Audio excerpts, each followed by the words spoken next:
Hello to my 1,286 YouTube channel subscribers. Today I will be opening up a purchase that I made from eBay. I haven't been able to purchase too many items for myself in the last couple years, but today I kind of splurged. I splurged last week and made this purchase. So I'm just really excited to open it. And what it is a rare 1927 Godfrey Phillips Geronimo 1927 PSA graded card. So I'll be opening that up today. This will be my first live uh, uh, mail order or whatever they might call it. So I just kind of wanted us to soak all this in and just really enjoy this purchase. Now,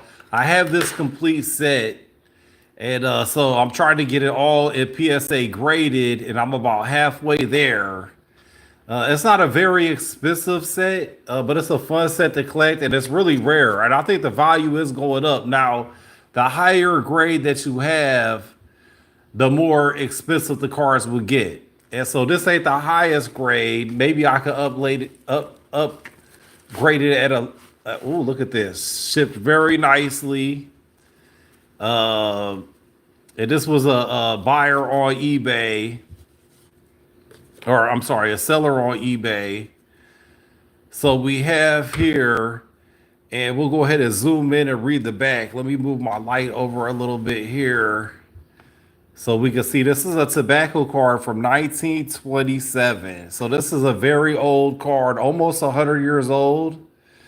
So let's just scroll in on it so we can hopefully get a little bit better. Okay, here we go. We can read that. It says Red Indians, series of 25. This is card number 17, Geronimo. Chief of the, let me just scroll up just a little bit more if I can. Okay, there we go. That's better, isn't it? Chief of the Appalachians.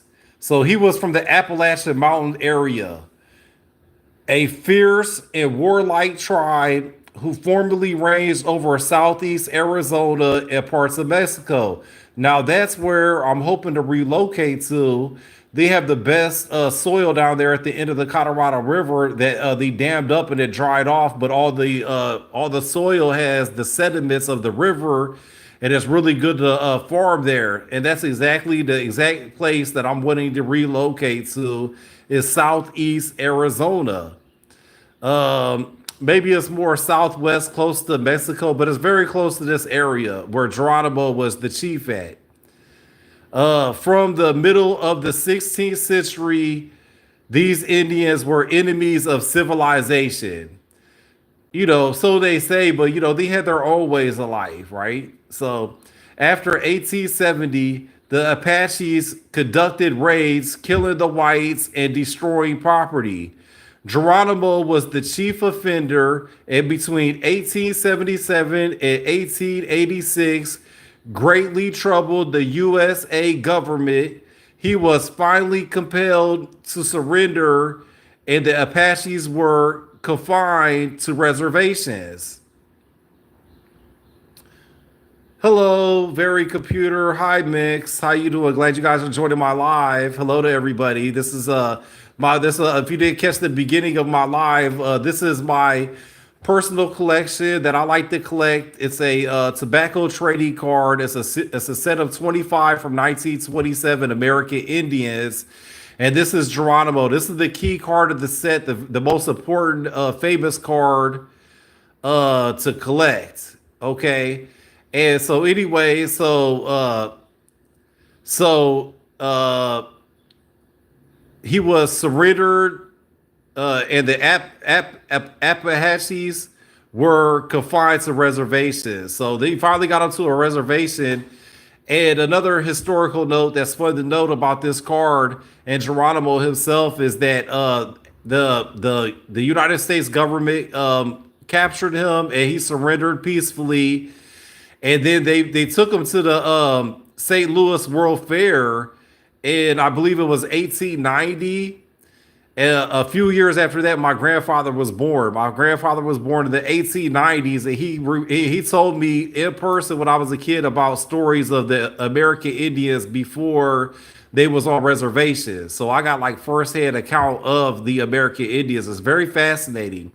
So Geronimo surrendered to the United States government, and the United States government took him to the St. Louis World Fair to show him off as like an exhibit to bring in people to look at the wild Indians.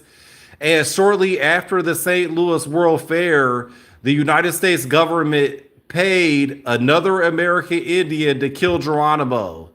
And that's oddly enough how the United States government works. They usually pay people of their own race to kill other races, and they do that a lot with the African Americans, with the American Indians, and I think that's just a fascinating thing of history how that works. So let's go ahead and flip the card over. I know you guys are very excited to see this beautiful card. This is a PSA graded card. Okay, so let's go ahead and take it out of the wrapper. So let's go ahead and crack this open, and we can, let me I'll there we go. That's better. And so let me go ahead and open this out of the PSA case, which you can scan this right here with your phone, and it'll show you the prop report. These cards are very rare. I would say it's less than 200 of these graded, and it was less than 1,000 of these printed. Okay, let's go ahead. You guys ready to let me say somebody type in flip it over. Somebody message flip it over if you want to see the front of the card. If I could get somebody in the chat, if one of you guys would just say you would like to see the front of the card. Flip it over. So it said, okay, so I got somebody who wants to really see the front of the card. Okay, here we go. Boom, there it is. There it is. Let me put it on the, let me see if I can, well, let me try to get a better picture of it. So it's a 1927 Godfrey Phillips Geronimo Red Indians number 17, graded PSA 3, very good condition. Now let's really look at the detailed work on this card so you can really see. Oh no. Didn't mean to do the technical difficulties of the green screen. How do you retouch it off? Okay, hold on. Bear with me. Touch on. Retouch on. I don't want it on the green screen. I'm so sorry about that, guys. Dang. Hold on. We're gonna fix this technical difficulty. Retouch off. Okay, let me just put this here. So the green screen has been activated. So hold on. You can get a glimpse of the Geronimo while I try to turn these things off. Technology. Okay, green screen. Okay, none. Boom, fixed it, guys. Fixed it. Sorry about that. So this is a PS3, very good condition Geronimo card, and if we screen it without touching the green screen, which is wild. I don't know why they would even have that on there. But look into his eyes. He was just a very fierce chief warrior. And you see all the colors here of this card. I mean, it is just beautiful, beautiful, beautiful, beautiful card. This card is almost 100 years old. And this is my personal collection. I really stopped collecting cards. I haven't really been able to afford to buy any new cards in the last 2-3 years. Mainly because of, cost of living went up, child support, and everything else. So, but this was I've been selling on my other cards, and I'm just really focusing on this set here. And what I want to do is I want to get this whole set, all 25 cards, graded through PSA, and then have the whole set graded. And so that's what I'll be working on. And so I just wanted to share with you guys this special moment of me getting this card. And I think it's just a real great card to have into your personal collection. And if you was interested in buying some of these cards, I will be listing these on my eBay my eBay in my eBay store here come in August, September, and I'll be listing the complete set as I upgrade. And so, if you was interested, I could link my eBay store in the comments when this uploads. So, but all right, guys, thanks for watching, and hope you guys enjoyed. And I'll catch up with you guys next time as I upload more of my personal collection cards. Thanks for watching. Take care. Have a nice day.